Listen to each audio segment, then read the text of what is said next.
Yeah, but I mean, I've just fired it up. Like,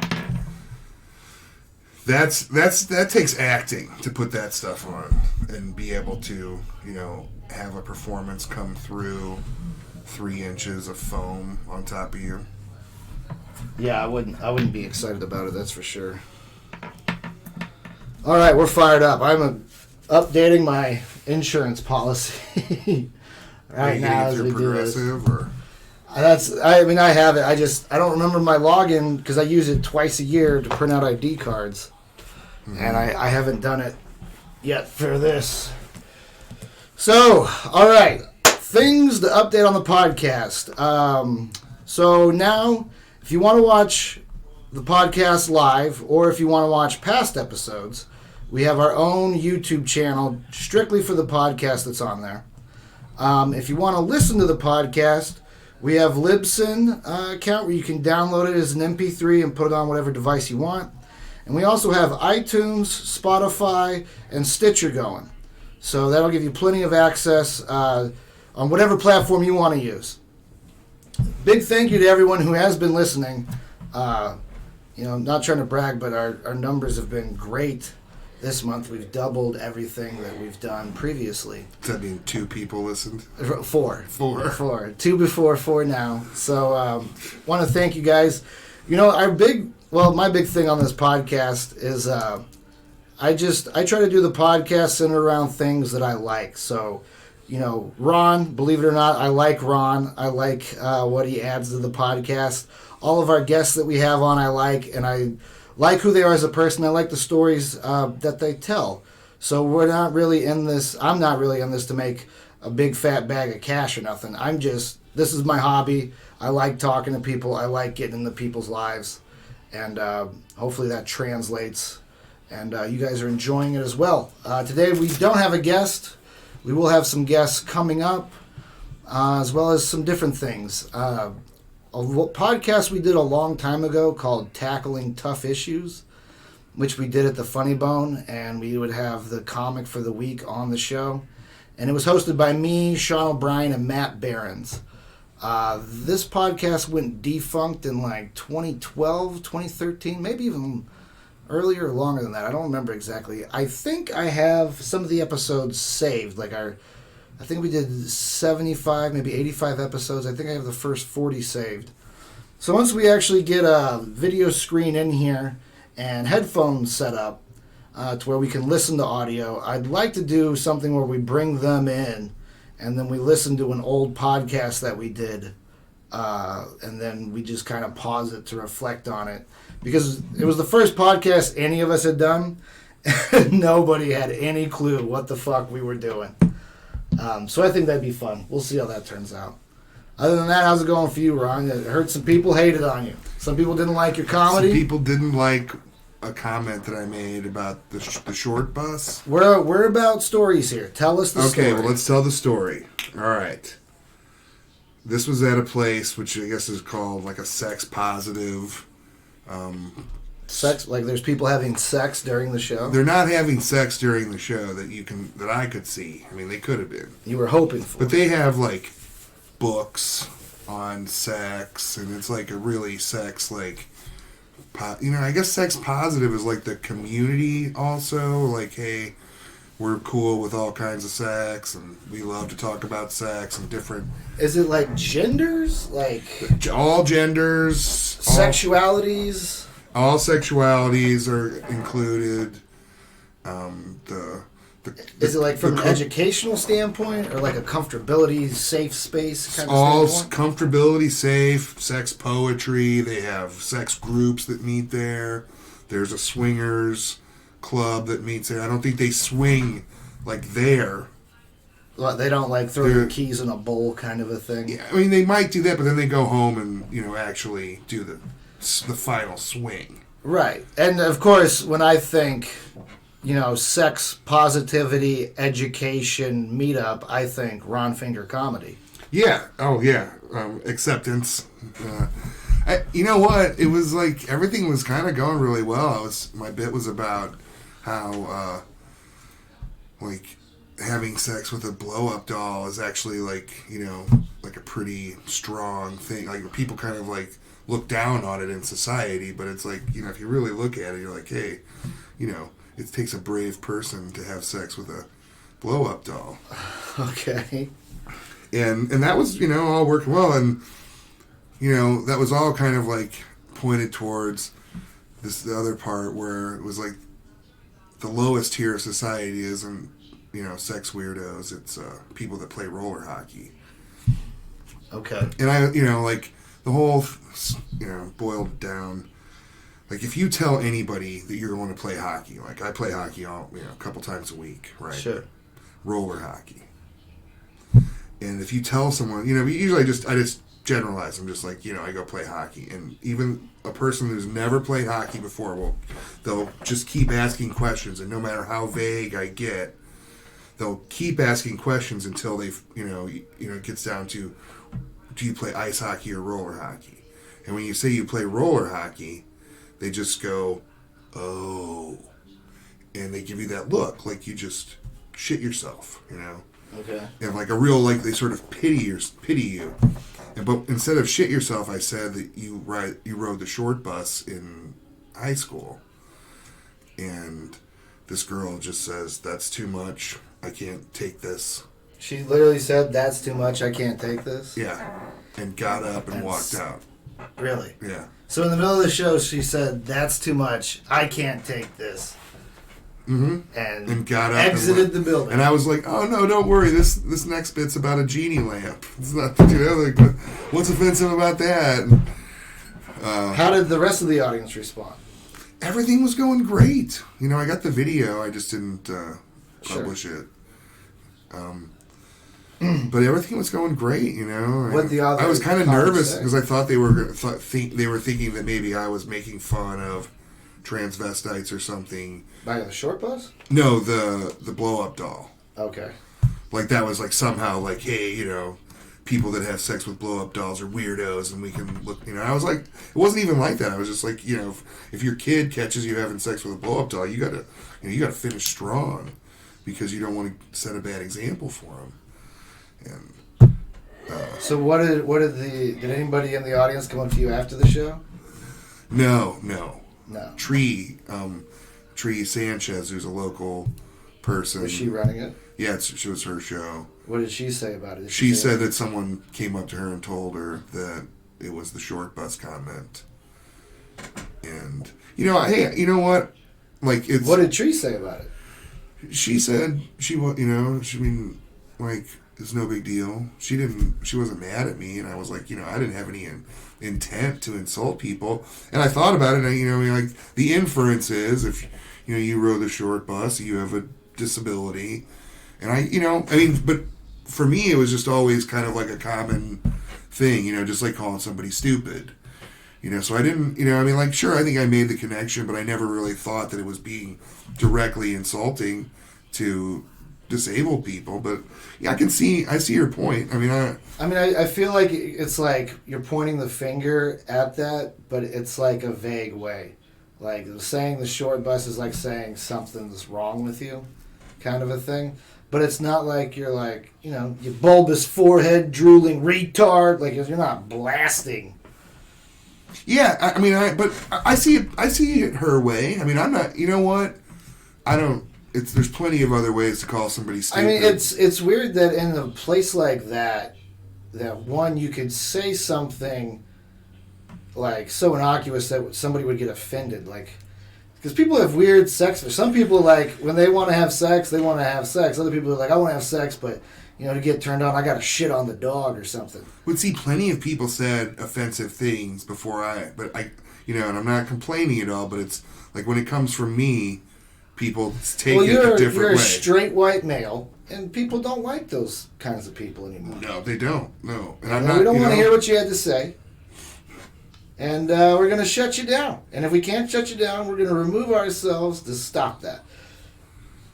You know what? I'm not complaining at all. I just, I understand that, like, when I say things, people take it a lot different than when, say, you know, someone else. You know, that would be a great show to, you'd have to go to every single comedy show And then whenever somebody gets offended or upset or thrown out as they leave when they're outside, then you stick a microphone up to their face and like, hey, what's going on? Because that's like the whole thing about reviewing businesses. Like, you go to a business and you don't know the person. I could try that. You have a great time and you enjoy yourself. You're not going to leave a comment. But the second you find a hair in your food or the waiter's snotty, then you're like, these motherfuckers, they're fucking terrible. We should boycott them. Like, that's when you actually get pumped up to say something. It's kind of tough when you got a beard, though, because a lot of times I'm like, is that mine? You know, if there's not too many, I just... You have to measure the length. You know. When I see, like, different, you know, like, blonde hairs, then I get a little bit, like... I've never come across a hair in my food and stopped eating it. No, I've been like, well, that's really unfortunate. Let's just not think about that. I mean, like, it would have to be, like, a lot of hair in the food for me to complain. Patches. Some skin. Patches. If there was skin attached. I need to see the follicle. If I see a follicle, right, I need to see the manager. I'm ready to get it tested. I need a hepatitis shot right now. Now, during this process, how did you feel when that person first stood up while you were on stage? Was it just, like, confusing? Yeah, it was really confusing because I was like, I didn't realize, I mean, I was really nervous about the whole sex doll thing because I thought, oh man, they're going to think that I'm trying to find an angle, you know, a safe space to make fun of them, dude, look, this is America. If you want to have any kind of sex or hold any kind of ideal, this is the place to do it. So if you're a transgender, or I support it, go, amen, do it. Because what's the point of a free country if you can't do whatever you want? So I'm not, you know, but it's also like, hey, if I want to still, like, participate in society with you, right? Like, I still, like, some of those people I consider at least casual friends. I've only known them for a little bit. I've known Tree for years now. Sure. So I care what she thinks, and I don't want to go there and crap all. You know, that I wasn't trying to insult anybody, and I see the short bus. I mean, I see it as like, okay, I see how you could be offended by that. You know, I'm not trying to, like, knuckle under to PC culture or whatever, but I'm a person. I'm sympathetic to what other people think and feel. You know, I'm not trying to, like, I don't think, like, my goal in comedy isn't to go out there and like, walk on people and, you know. Punch down. Not even punching down, it's just like, you know, I mean, usually the butt of most of my jokes are me. I'm the, you know, sort of the foil. Right. And I'm, you know, I want everybody to have a good time. How did you feel after the show? You know, dude, everybody can't be pleased, and there was no intent by me. And if she would have talked to me, I would have certainly said, "Hey, I'm sympathetic. I'm not someone up here who's like, yeah, I'm, you know, some badass. I say what I want. I'm the Fonz of the stage. That's not who I am. I mean, I went to this place, which I know is a sex coffee shop. And it's the transgender gay comedy showcase. So, you know, I mean, I went there because they're my friends. Yeah. And I was definitely nervous, but I'm like, you know, this is all fine. I mean, I'm not making fun of anybody.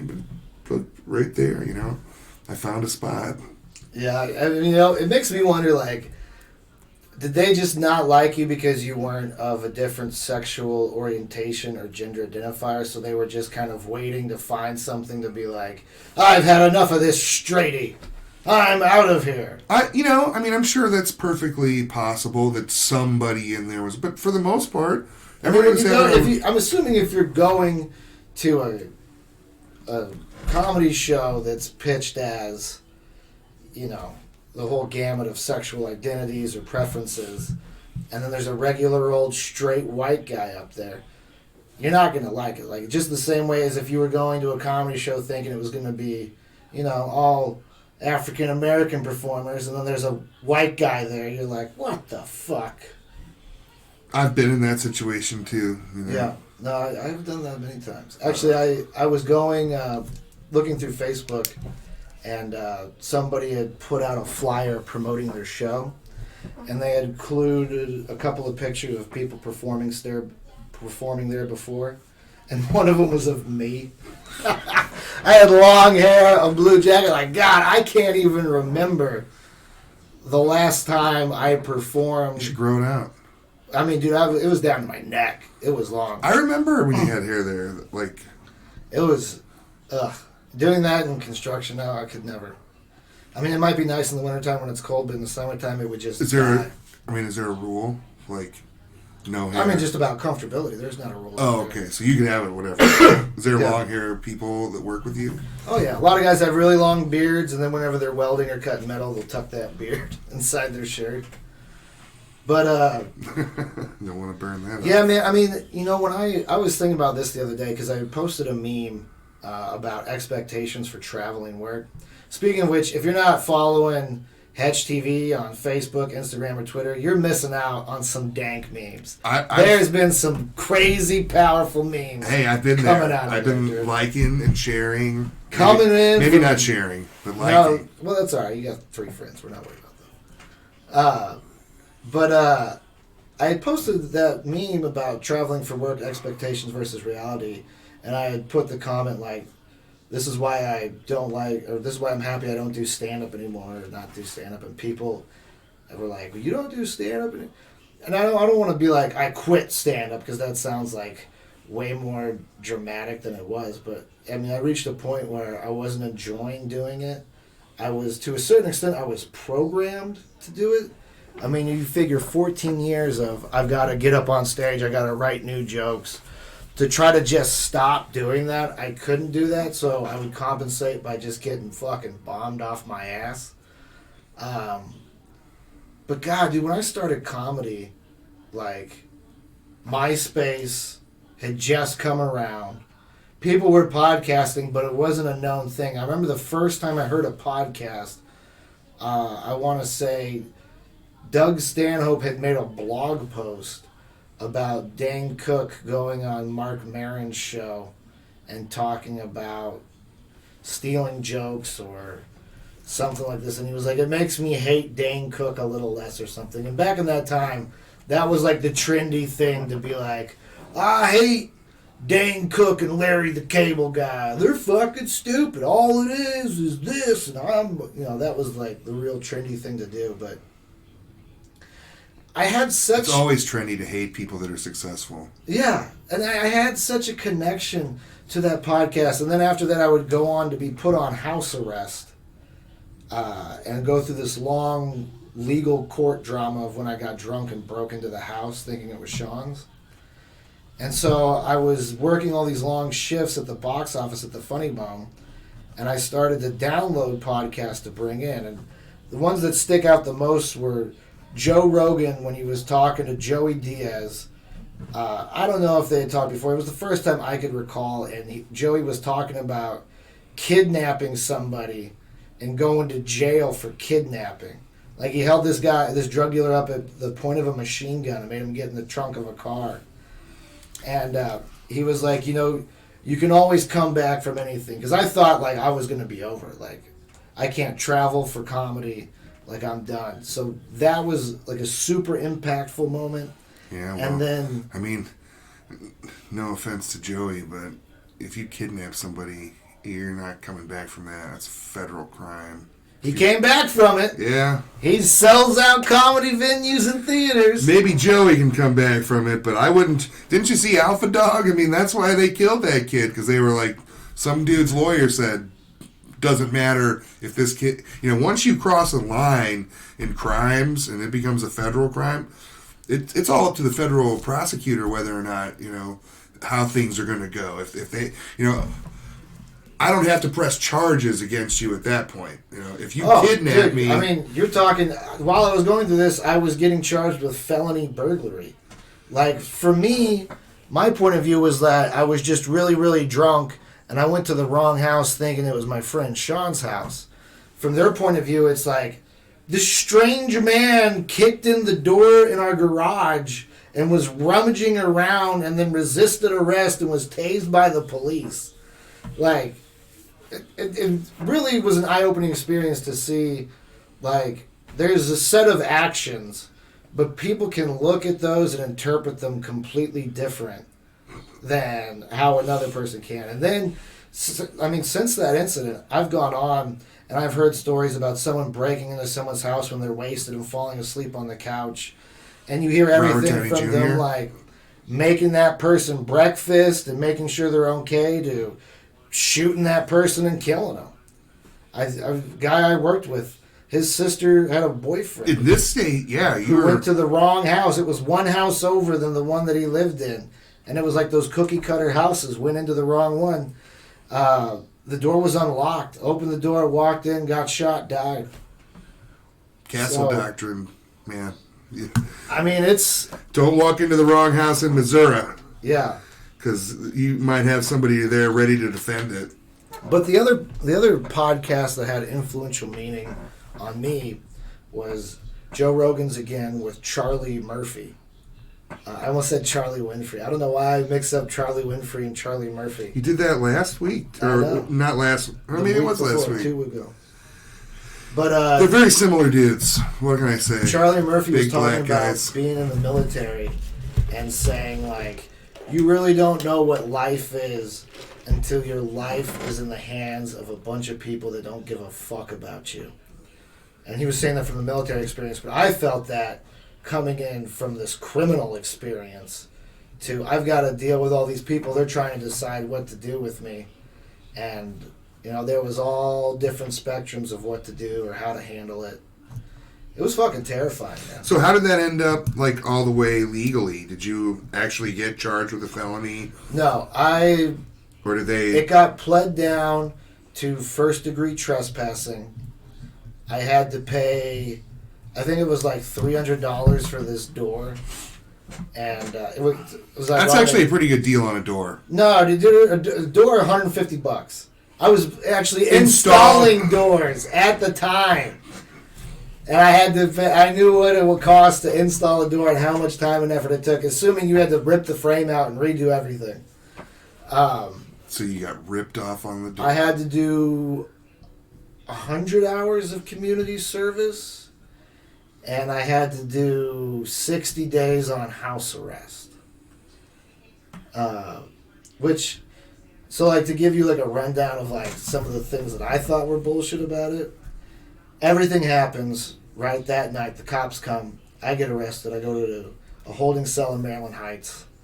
I'm there for not even 24 hours. I wake up with no memory of what happened. Right? I get released. About 2 months later, I start receiving letters in the mail from bail bondsmen saying, hey, you have a warrant for your arrest for $25,000 in bail with no bond. Contact us and we can get you taken care of. Originally, I thought I was getting 3 misdemeanors, which I had some education in the criminal background. Usually a misdemeanor, it's like if you get a good lawyer, it's like $500 a piece. They get thrown out. So that's what I was assuming was going to happen with this. All of a sudden, it got upgraded to felony burglary. It cost $3,000 for the lawyer to take on the burglary charge. We got it set up. I had to go to St. Louis County and turn myself in on a warrant because they issued a new warrant with the new charge.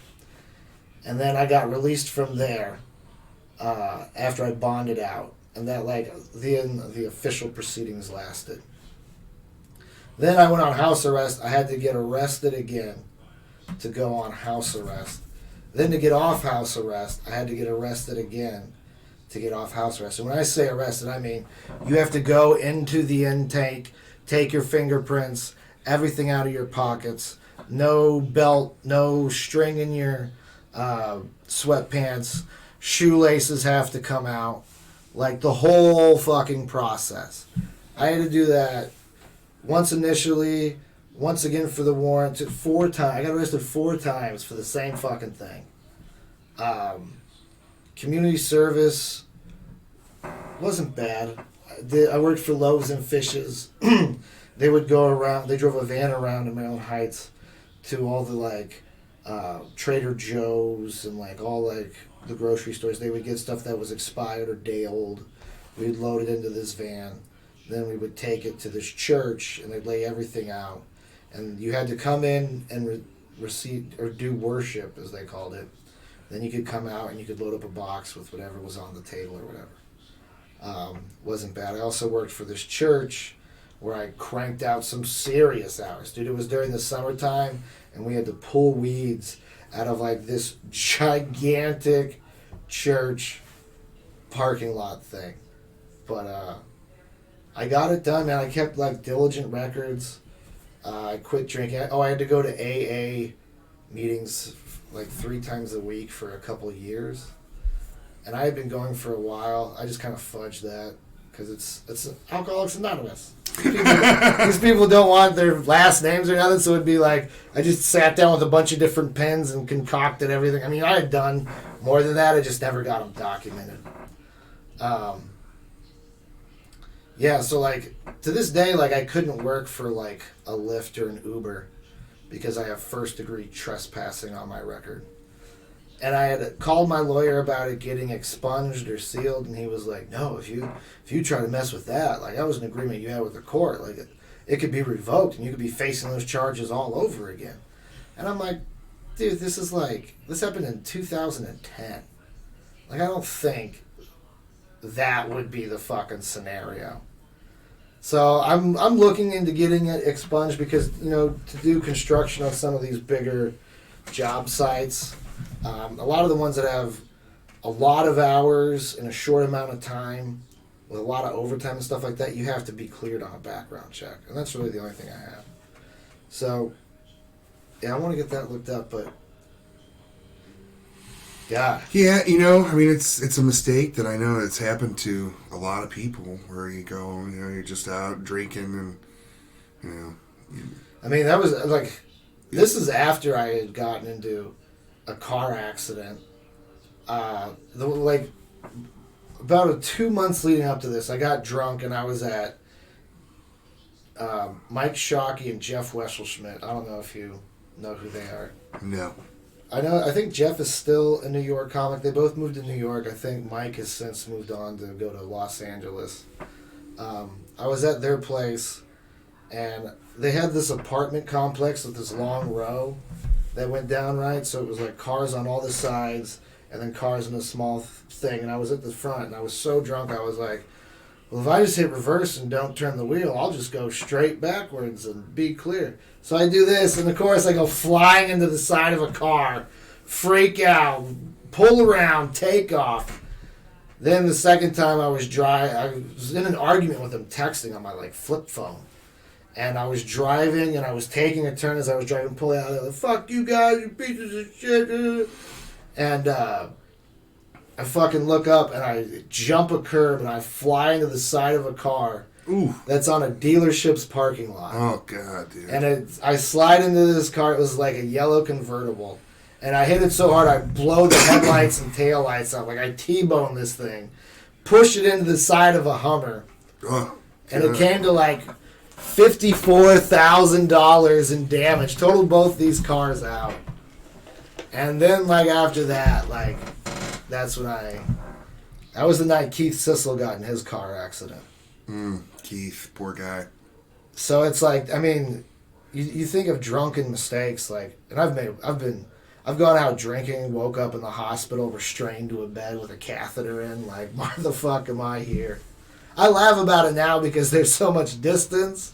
I didn't die. It was just financial repercussions that I've since dealt with. But God, dude, I've had a lot of shit. I've been maced. I've been jumped, punched in the face, had all my shit stolen.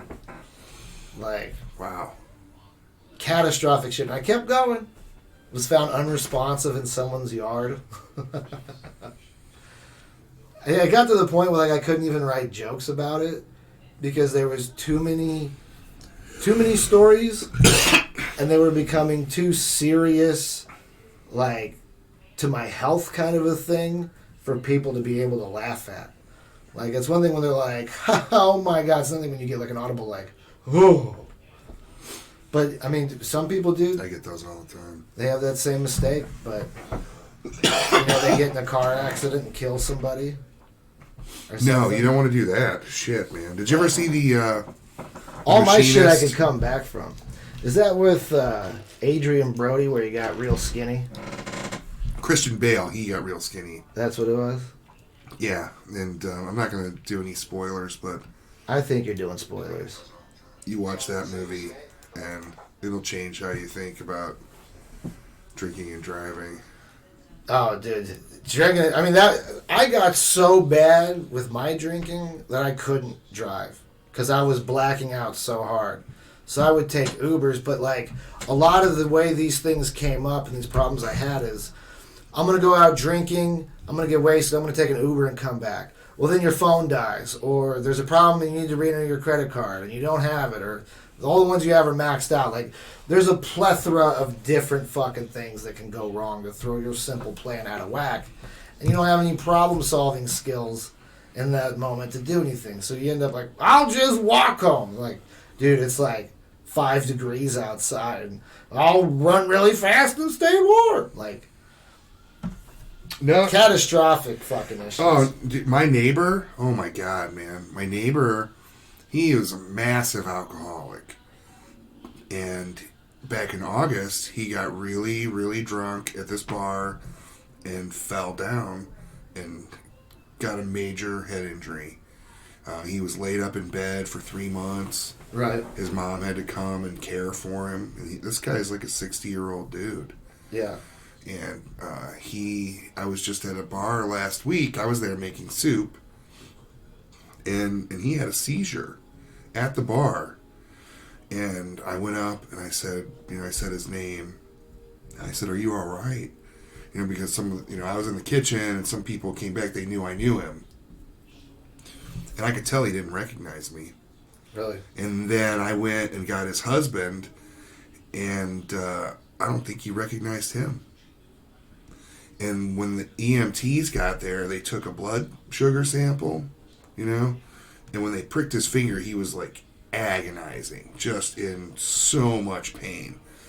And I think, BG, or BG is his nickname. He's not he's not like that, right? Okay. And so I could tell there was something wrong. Yeah. When he wasn't responding and he was confused and he was really upset that people were seeing him like that. And I haven't seen him since, so I don't even know what happened to him. Yeah, I mean, that's the scary thing about alcohol is like, this time it wasn't alcohol. I mean, this was a... dude, he probably had seizures from the alcohol. Like, that's something that happens. There's a... Oh, yeah, I understand that. But, I mean, this was something different. I mean, I don't know what... I haven't seen him since. I haven't seen him at home. So I mean, dude, it can erase your brain. And especially when you're that old, you get other issues compounding it.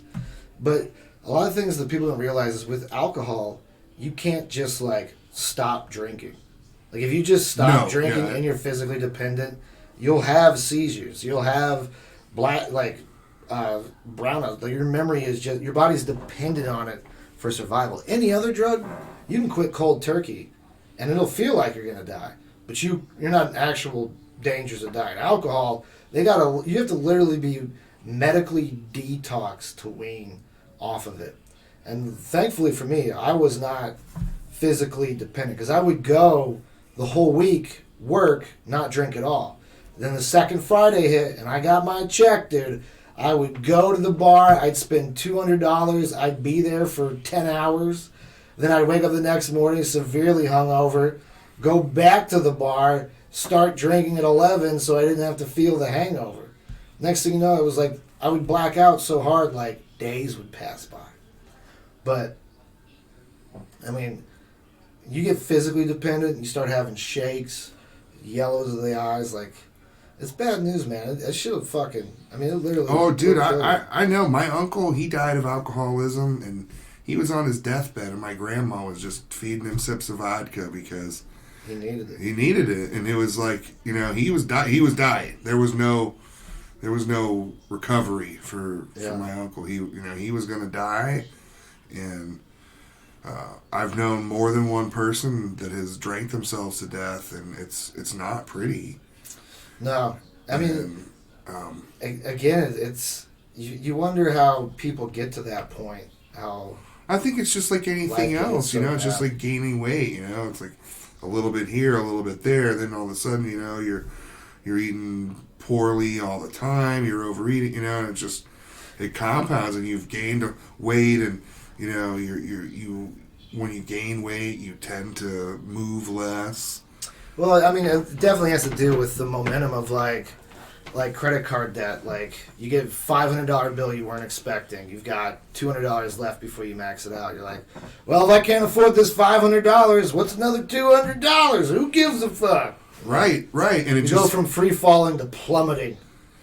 the credit's a great analogy because it just you don't think about it. You spend a little bit here, a little bit there, and all of a sudden you owe all this money, and it's like shit.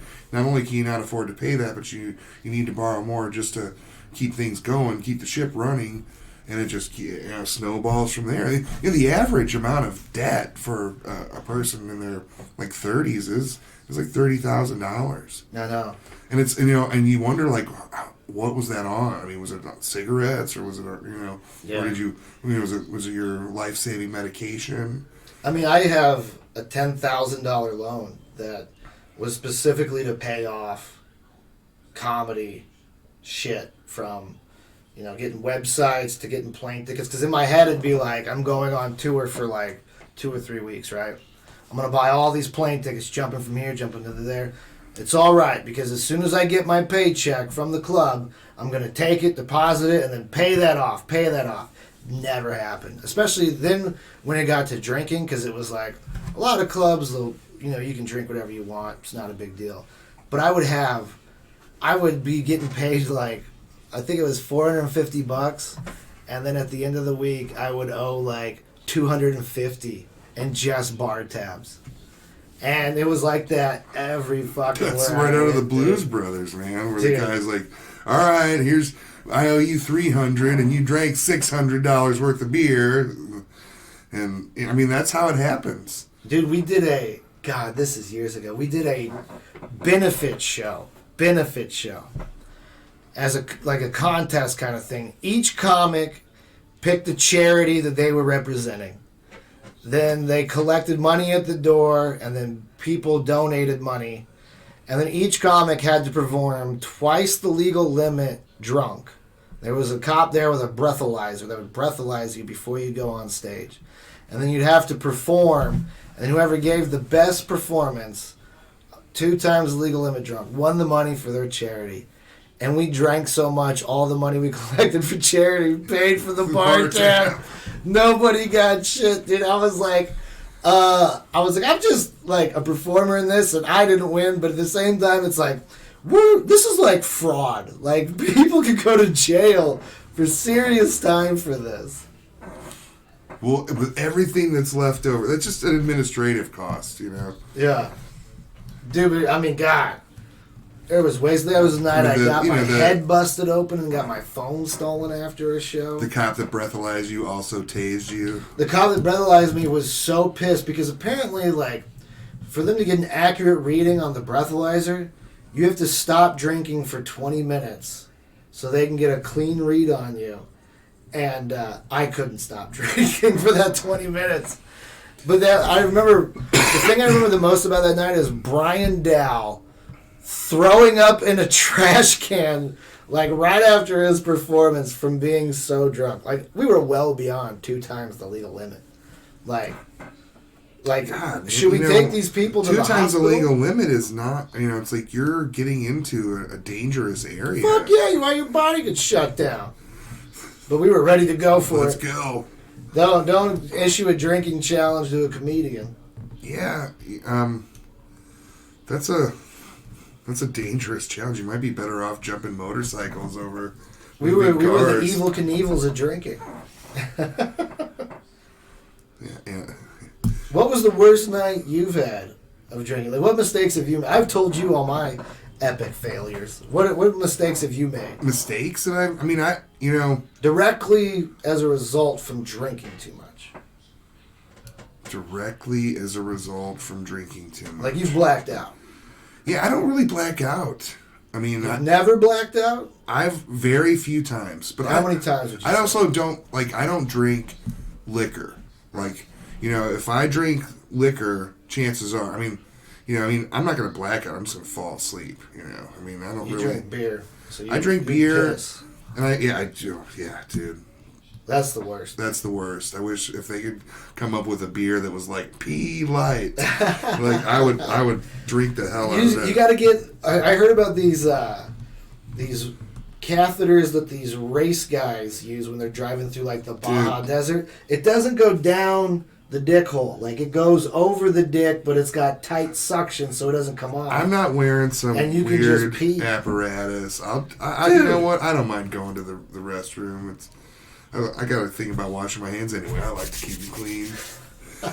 But like blacked out. I didn't really drink like that since my 20s. I don't really get blackout drunk. Okay, what drugs have you done? I'm assuming you've smoked weed. Yeah, maybe I've tried that. I didn't inhale though. What about anything hardcore? Have you ever done cocaine dude. or heroin? No. Shrooms? No. LSD? No. Datura? You ever licked a toad for too long? Licked a toad? No. I don't like animals. Not like that. I might have pet a toad, but I wouldn't lick that. I wouldn't lick a toad to get high. It's just not worth it. Well, my buddy had those toads. And basically, like, I don't know if you'd squeeze them or scare them, but they would secrete a poison off of their back. And then he would, like, scrape off that poison, put it in a dish, let it dry, and then he would smoke that and hallucinate his fucking balls off. Yeah. My imagination is good enough. I had some weird dreams yesterday. Maybe you're scared to break through the fourth wall. Haven't you read any Deadpool comics? Yeah, I like Deadpool. You have to do acid to break the fourth wall? break the fourth wall? Yeah, dude, you got to see who the audience is that's watching your Truman Show. Oh, well. Yeah, that's all great. I don't have anything against it. I know, like, from what I've seen lately, cocaine is a very pervasive thing in certain cultures. Which is people that consume. I used to have kind of like a prudish sort of like, hey, get away from me. Back that shit Yeah, off, I don't man. want to be. But it's like, you know what, dude? If you enjoy that, I don't have any problem with it. I don't know why. I guess maybe it was McGruff the crime dog or whatever got to me. Sucked here. But I don't care. Go ahead and do it. Dude, I remember being a kid and like But it's not for third me. grade. It's not for me. I got natural energy, so I don't need that stuff. Dude, in third grade, they did the DARE program, and this cop came in and told us about acid. And he's like, when you take acid, it's like you're transported to a whole nother dimension, man. It's And like every kid real that and left I was that like, dude's like, I I want wanna to do do this acid. shit so bad. I could not wait to do acid in a safe environment. But I've done acid 3 or 4 times. When I was in, like a teenager, people with the perception of acid was if you take acid 7 times, you're legally insane. Yeah, and I was like, is that like real? Like, who determined that? Who came up with that? Yeah. Like 7 times, that's it, man. You got to turn in your handgun and you. Yeah. Like, I remember hearing that and being like, I that grew up sounds ridiculous. in like probably the peak of like drug. Reefer madness. Not madness, but just like, alarmism. Like, oh, drugs will ruin your life. The Reagan era. Yeah, DARE wasn't there. They had just started programs like DARE when I was in 8th grade. And we had a cop that came by and brought this, this looks like marijuana. And I was like, smelling it, but I was like, okay. I didn't, it didn't smell like anything to me. Yeah. And so, like, growing up some white bread kid in Illinois, I didn't have any access. There was nobody to get drugs from. Right. And I went to 7th grade in Nebraska. And, when you're, like, a new kid somewhere. Lincoln? No, well, yeah, it's Lincoln. Yeah, Lincoln. I guess it was. No, Omaha. Okay. In Omaha, I went to 7th grade there. My dad was in the Air Force, and he worked out there. So I went to stay with him for 7th grade. And I was at a study hall, and I just read through this DARE book. So I was in the study hall, and I was talking to this other kid, and we were just joking around about the book, the DARE stuff, the drugs. And they all had these funny names like Yellow Jackets and Downers and Susies. Yellow Jackets, I remember them taking those stackers. Yeah. Stacker twos. And they all had these names, and we were just joking about it, right? And, you know, I was like, yeah, I'm a big drug dealer back home, you know. And this girl went to the principal and said, this guy's talking about drugs. And I got called in the principal's office. And this is one of the worst fucking stories, you know. I mean, it's not that bad, but I get called into the principal's office, and they, like, tell me about how out here in Nebraska they don't do that, and, you know, it's really frowned upon. And I was just like, look, I was just joking around, you know. And I was like, Right. you know, like, I Don't put the finger on finger. I mean, like, this fat kid, okay, with, like, bad hair and, you know, just, you look at me and I'm, like, a drug dealer, you know? I mean, you wouldn't look at that kid and think for a second, you know, it's like, okay, this kid's bullshitting. Right. Which I was, but, dude, the next day when I came to school, I walked through the door, and every kid in that school was pointing at me and calling me Snort. That was my nickname. Dude, that's your new nickname now. Yeah. Snort buddy. Ron Snort. That's way better than finger, dude. Anyway, fuck you. So, I mean, it was horrible. It was fucking horrible, dude. I was like, you know, I mean, the whole day, all these kids are just, I mean, like, just imagine having an entire school yelling at you and insulting you. And then, I mean, like, I was in so many fights. More Really? fights than I've ever... Fist fights? They thought dude, they were fighting the Black Knight? It was one after another. Just people, you know, getting into fights with me. And, like, imagine having to fight a whole school. That's great, man. Why didn't you get into MMA? I've already fought a whole school. Right. He's fought one whole school in his MMA record. That would be a good start. So it was terrible, man. I mean, it was the worst fucking 6 months. And the one of the weird things is one of the guys, this guy Randy, who was like one of the, you know, the bigger bullies that I had to fight. He was kind of a mutant. Randy was like a ginger kid who was, you know, big, and we kind of became friends towards the end of the semester, which was odd. We had gym together, and, you know, a real Beauty and the Beast story. But right. It sucked, dude. And, you know, all because of this, like, anti-drug culture that, I mean, I was just joking around. I was just riffing, you know, just me and my natural ability to entertain people. People want to hate you, Ron. They do. They want to fight you. Ever since then, yeah. Oh, they want to fight me. They want to hate me. I mean, it doesn't matter what, like, I do. I can't escape it. Thank God I got you to co-host this podcast. Yeah, dude. I'm listenership just. No one will ever say anything bad about me. They'll be like, "Who the fuck is this guy?" It sucked, dude. And my dad was like, "Why don't you invite some people over for pizza?" And I was like, "So I could feed them before they beat the shit out of me?" Before I could give them pizza before we go in the backyard and fight club our way out of this. Yeah, okay, boomer. You know, I mean, I wish I would have had that.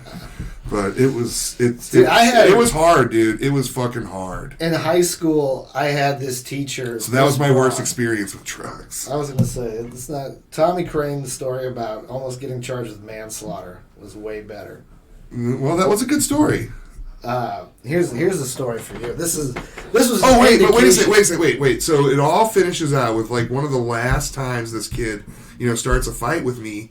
He was kind of a pussy, so he starts a fight with me. And I punch him, and we both get sent to the counselor's office. And the counselor comes up with this bargain. You know, he's like, okay, let this kid punch you in the face right here in this office. And you know, we all walk away, or I get suspended. So I'm like, all right, okay, you know, dude, I was just like, you know, I was so sick of it. I was like, okay. So I stuck my chin out, and this kid gave the weakest punch. Okay. And it was like, after that, I don't know if he went back and told everybody that he, you know, like, decked me or something. But it was so weak, and I could tell the counselor was a little bit like, oh, man, this, you know, he was a little bit, like, surprised that I just took a punch like that, you know, to get out. Like, it was weird. It was a weird thing. That's just Nebraska. We're going to go out by the hay bale, and you guys are going to arm wrestle with your wieners, and the first one to come gets suspended. Yeah, that probably was the next option. God, dude. But I got an A in algebra that year. I had so many problems. I was in like a test group because when I was growing up, that was like the beginning of ADD and ADHD. So I was in like a research group. They had a big room with all these kids, and then slowly but surely, me and 2 other kids were sent into like our own little group where we dealt with these counselors. And it was me, this kid named Bubba. I don't think that was his real name, but that's what he wanted to be called. And then this other kid, Andrew Oberst, who is now a lawyer in California. And I grew up and went to school with Andrew, good old Drew Oberst. Hey, Andrew. Dude, we for whatever reason, they were like, we're going to turn the lights out in the room, and whatever you guys want to do, you can do. And we're like, what? Like, we're just going to turn the lights out in the room. And we're like, okay. So they turn the lights out. There's enough light coming through the bottom of the door in this room that I can see in the room.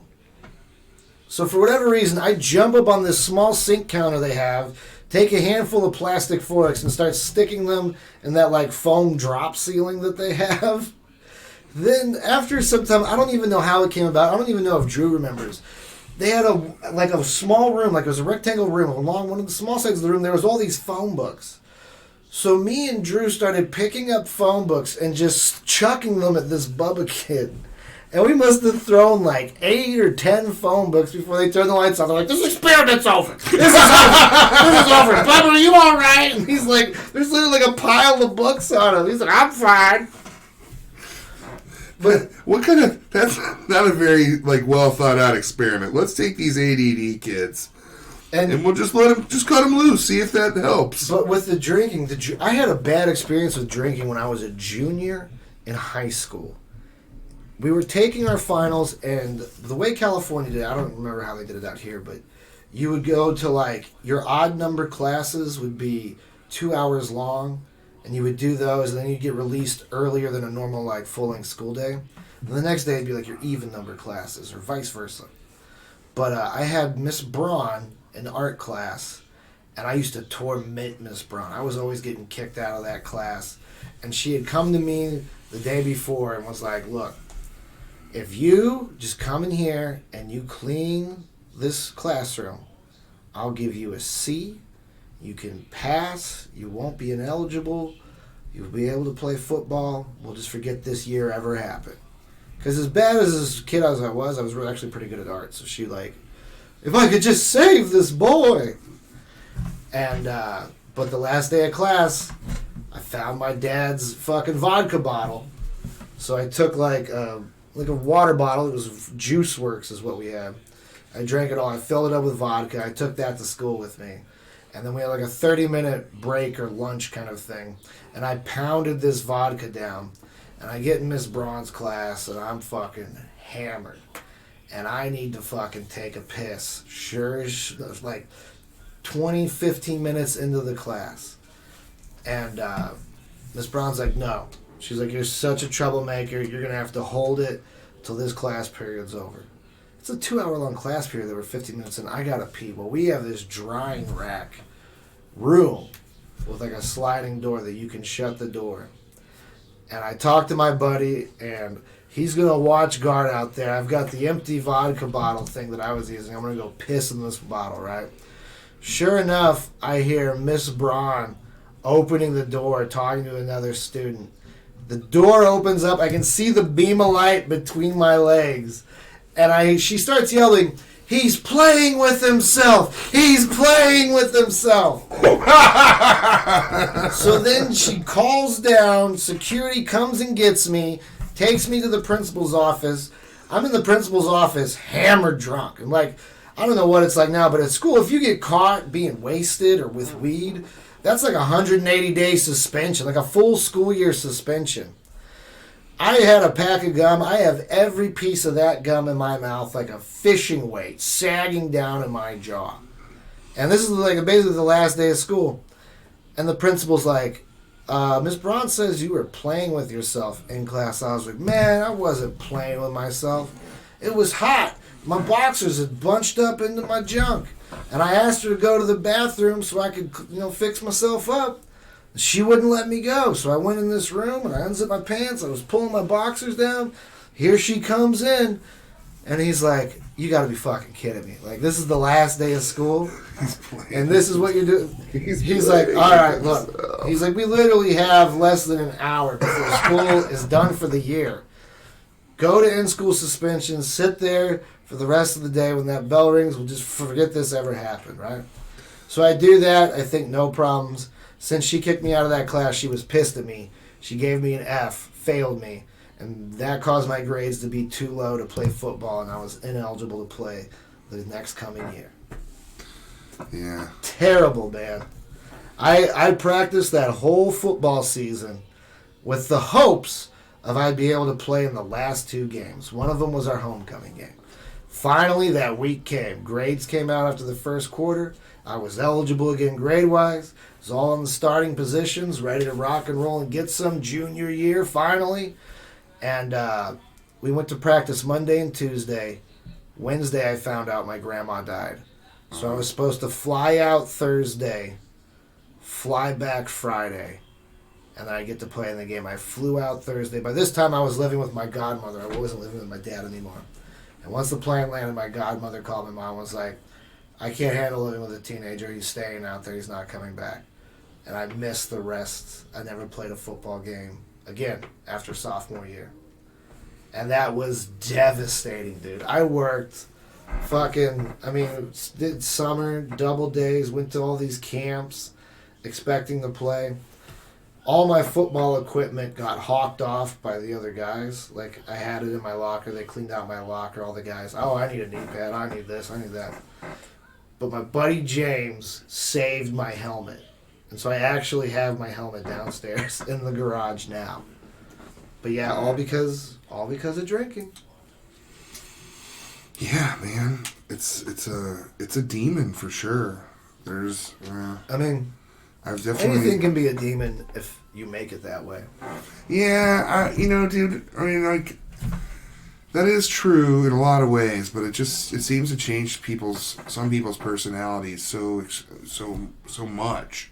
Yeah. That there's 2 different people. There's regular person and then there's the other person, right? I was definitely actually there's a series on Netflix called like I'm a Murderer or some shit like that where they interview people that had committed murders.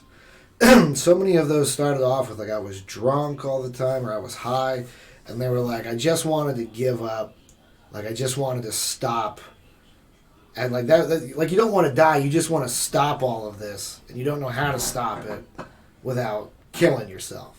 Like, I was definitely to that point. I was to the point where I was like, I'm going to go to Home Depot.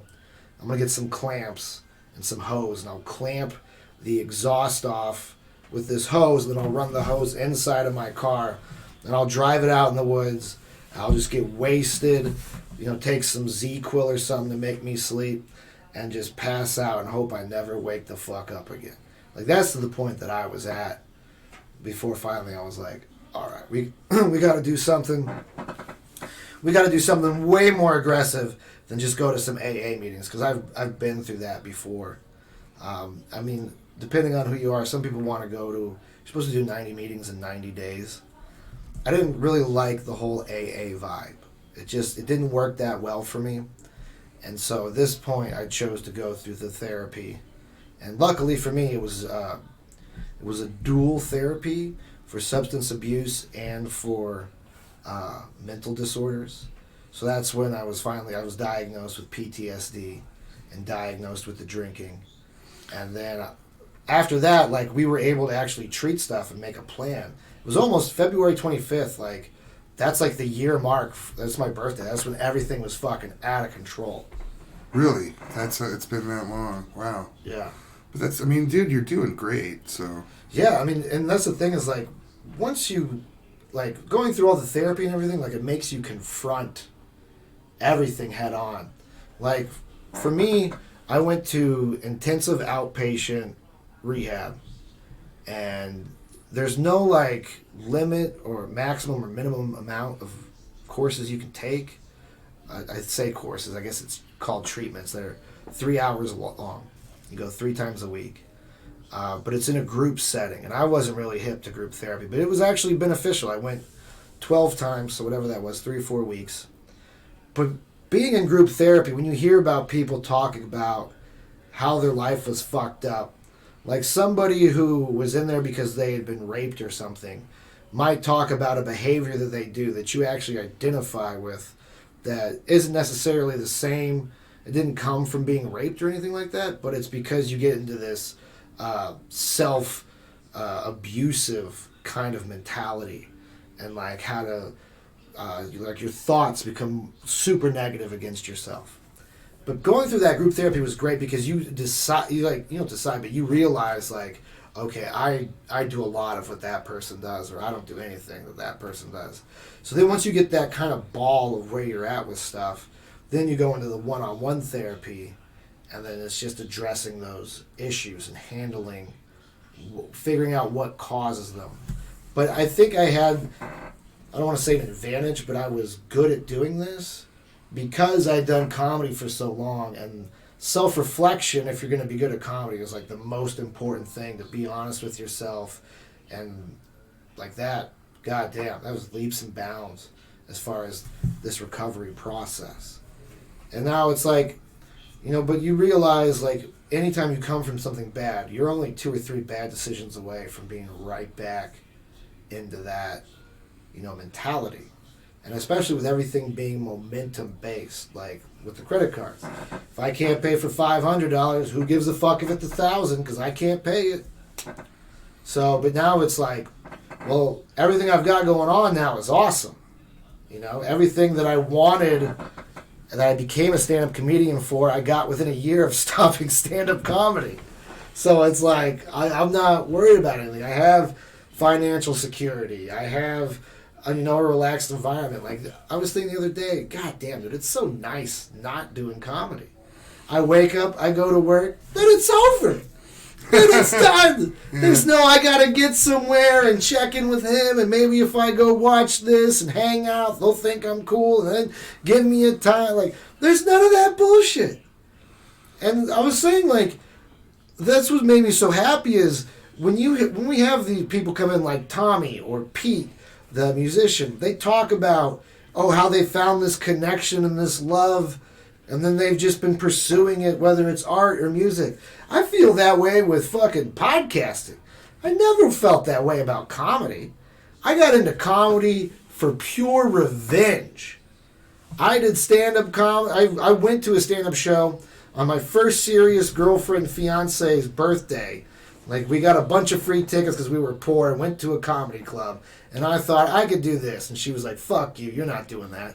I'm not going to be with somebody who drops out of college for electrical engineering to go do that horse shit. Okay, you're right. A month later, we broke up. And then I had all this identity crisis. I couldn't think in school. I couldn't do nothing. I remember on like my last time in my math class, we were taking our math final. I just wrote my name on the piece of paper and gave it back to the lady and just left like 5 minutes into it. Didn't give a fuck. I was so wounded and hurt.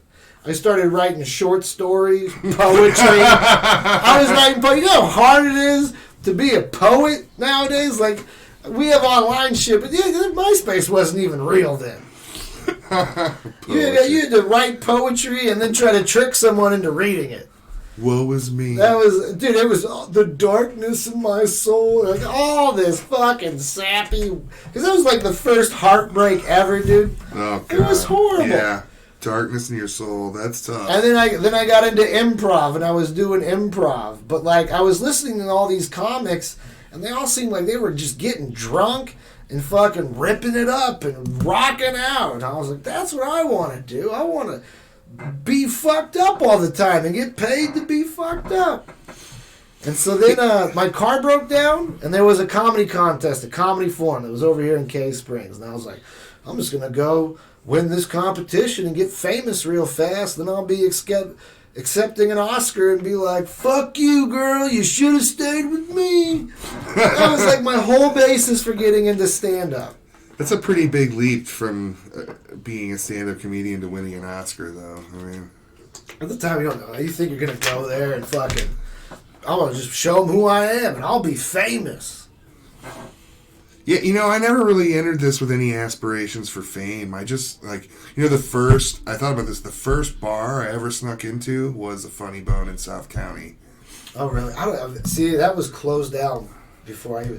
When I got into it, there was Westport Funny Bone and there was Fairview Heights Funny Bone, but Fairview Heights was like on the way down. They'd do like, hey, every Wednesday it's free chicken wing night if you come into the Funny Bone. I think I saw, not at the Funny Bone, but I saw Chong at the where At the Funny Westport? Bone was. No, in Illinois, at the Drury Inn there. That's where I think was that where the Funny Yeah, Bone? that's where TGI Fridays was. Yeah.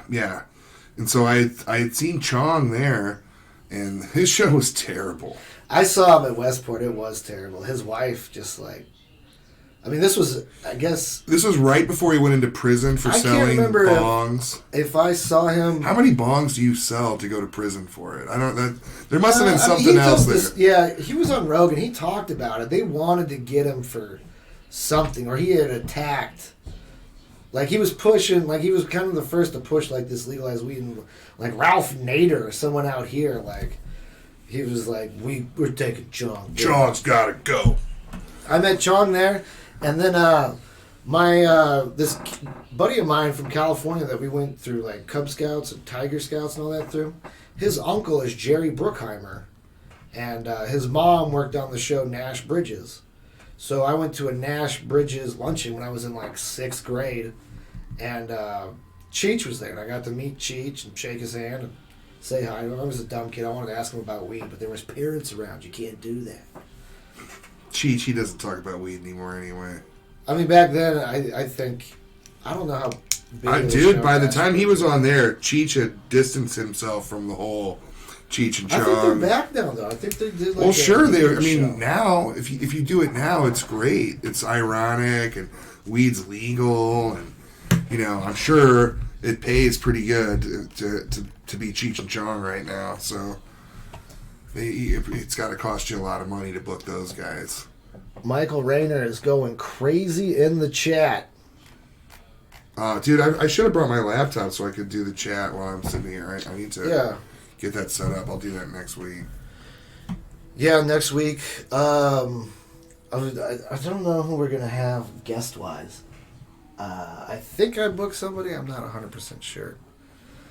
But yeah, like all that magic that people feel and that love, that drive. I mean, I feel like that with podcasting. The podcasting and doing.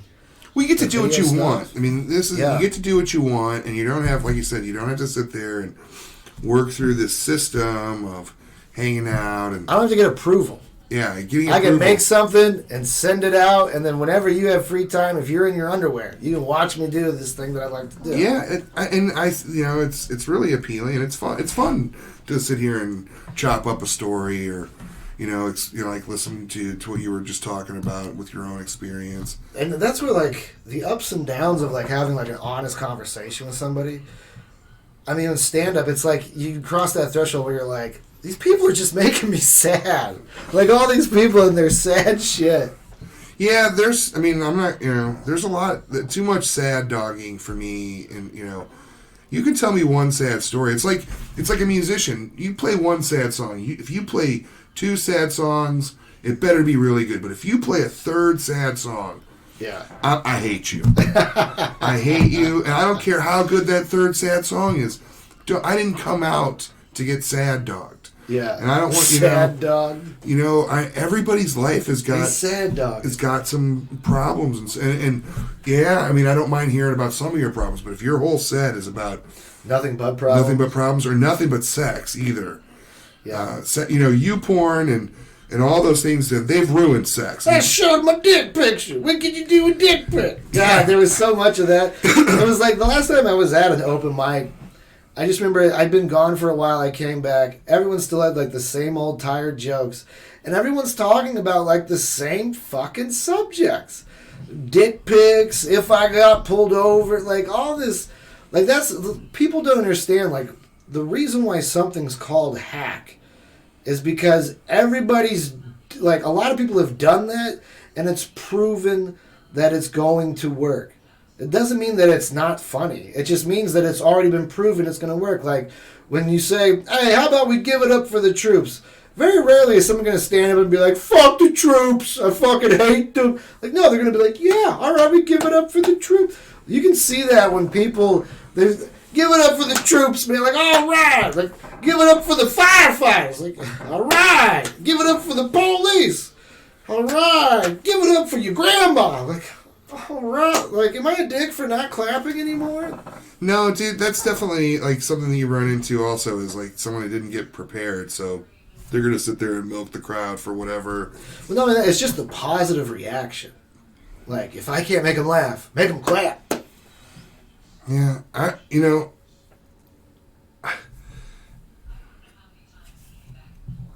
don't do that stuff. You know, I've seen you do it. I have never asked for the You troops. have a duffel bag in your car with T-shirt that say "Give it up for the troops" on it. Coffee mugs. No, I mean not that. I mean I love the troops. Love the troops. You wish you were. I wish I was. You know, I did apply to be a troop once, but I answered a question wrong. What was it? Have you ever attempted suicide? Oh, and you were like, oh, yeah, just 3 weeks ago, I was in there making a noose. I did, you know, because, like, when I was a kid and when I was a teenager, I did attempt suicide, and, You're not alone, bud. I know. You know what? I know, and I'm not ashamed to say it, you know. I never understood why people Well, were because, ashamed. like, it's, you know, especially in the past, it would be like, oh, you know, people would feel sorry for you, but they'd also be like, well, I can't trust this person because they could kill themselves at any moment, and Yeah. you know, I was 14, I think 14, and you know, I mean, I'm just an honest person, so I never think to tell a lie. Had I lied, I could have easily lied there, Yeah. and then I would have been a troop, and you know, they asked that question because They want to know. they have a give you very gun. high suicide rate in the military, Fuck yeah, they do. and It's not always a fun time. It's not at all. To quote The Hobbit, it's not always pony rides and May sunshine. Yeah, it's not at all. It's you know, a lot of the things that they're putting soldiers through now are just, I think, wrong. You know, Well, I going mean, to Afghanistan. anytime you're putting somebody in a position where it's like, you need to kill this person or they're going to kill you, it's not going to have a great positive outcome on someone's psyche. Well, I think it's also like what you quoted Charlie Murphy earlier and saying is like it's you don't know what life is until your life is in the hands of people who don't give a shit about you. Yeah. And they don't. I mean, if you look at like we're still fighting in Iraq and Afghanistan, and there's no real reason to.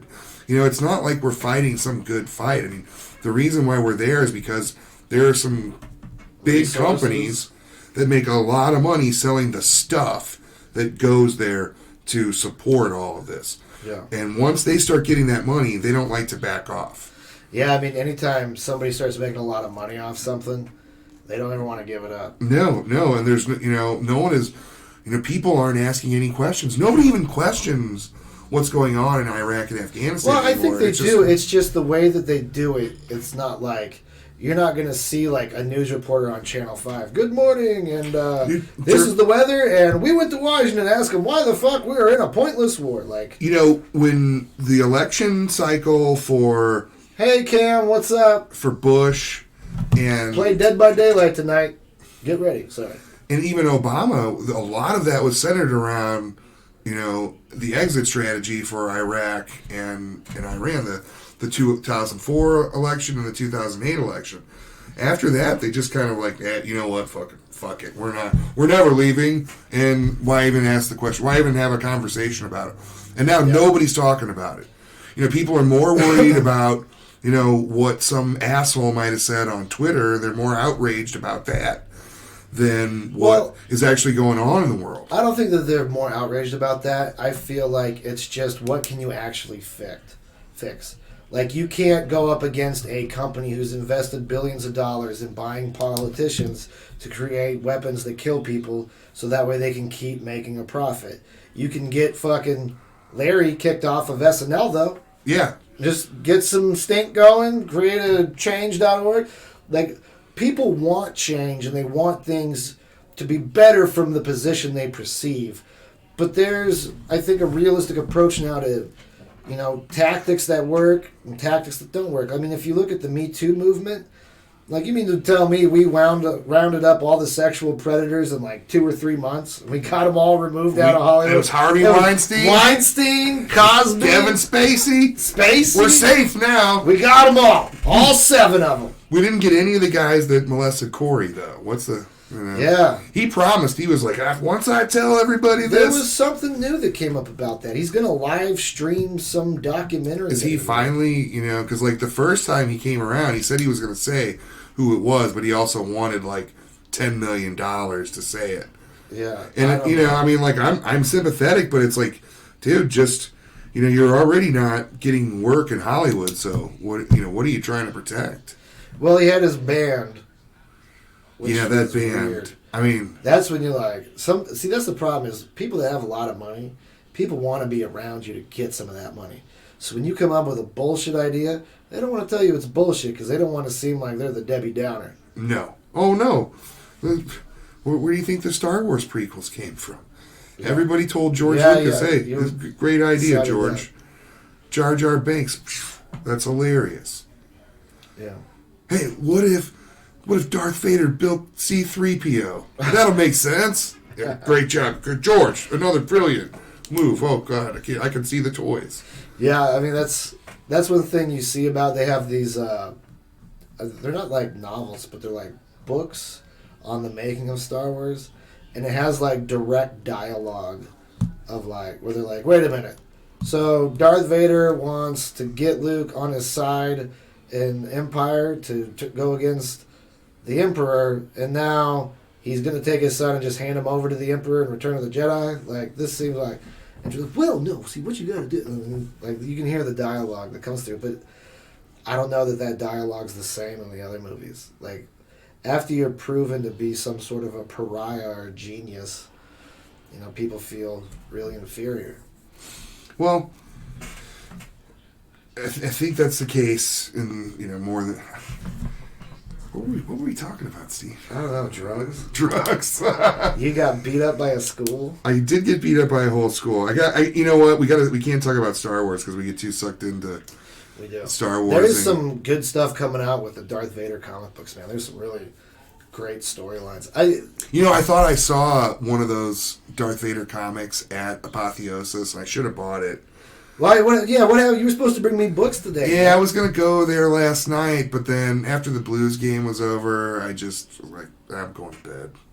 I thought you lived right by there. You couldn't. I do live right by. Parking is the biggest problem. That's a hassle. You put your hazard lights on, you duck, and they got everything ready. You're just swiping a card, bud. You get smashed on Grand. You can't pull moves like that on Grand, man. Your car will get jacked or. Somebody will just run straight into you. How secure I feel about the environment I'm parking my car if I take my Bluetooth speaker that runs the sound in my van and I put it in my center console. Then I don't trust the area. On that, dude, I don't trust that area, and I live there. I will drive around for as long as it takes to find a spot near Apotheosis. Yeah. Because, there's been a couple times where, me and McKenna were coming up there and you'd sneak in and steal the spot we'd hide. Yeah, well, I was driving in circles looking for that. I've seen homeless people out there just clocking cars and looking for people to park, and then they know if they see you park it and walk towards Grand, they know you're going to be gone for at least an hour. How you stop that? You have give them money. You have a modification put in your car that's an Iranian midget on a turret gun. So when they break that window, the trunk comes out and he 180 flip cycles, full 360, up, down movements. Take that bum right out. I don't want to kill anybody. I just don't want a broken window. I have. That's a midget on a minigun sounds like you're going to get a lot of broken windows. You don't want. You're not for midget employment. Is that what you're telling me? I went to midget wrestling one time, and I thought, it was in college, and a bunch of group of friends. We were all like, "Let's go! This is going to be so awesome!" And so we go to the bar, and they had it in a bar, so they didn't even have it in a ring. Okay, so it was it was by the pool table, and they had 4 of the saddest looking guys ever. Like elephants in a circus. Yeah, dude, and they just kind of like walked through their little routine, and then the guy was trying to break a bottle, and it wouldn't break. And beer bottles aren't that hard. Like the bar bottles are a little bit stronger. And he kept trying to break it, and he finally broke it. And then when he tried to cut himself, you know, he didn't even do that. You know, he had to really. And then I was like, I'm watching somebody cut themselves as entertainment. Yeah, and and I was like, by the end of that, I was like, I'll never do this again. You know. Yeah, you should be more hip to people being exploited. It's like when they were putting the show on, so I thought it was... Oh, there you go. Just transferring responsibility. No ownership, Ron. Showed up again today. Damn, you're using therapy against me. I was going to get the books, but it's Grand's fault. I was going to watch this midget cut himself, but it's the ring's fault. It was... You performed for a midget, right? And he didn't like you or something, right? Did I perform for a midget? Yeah, an angry dwarf or something. Psycho dwarf. Oh, God, dude. And he like... The psycho midget, I didn't even interact with him. It wasn't the psycho midget that didn't like me. It was everyone else. It was like at this bar, and everybody had been sitting there drinking for a while. You know, we're putting on a comedy show, so all these people, you got about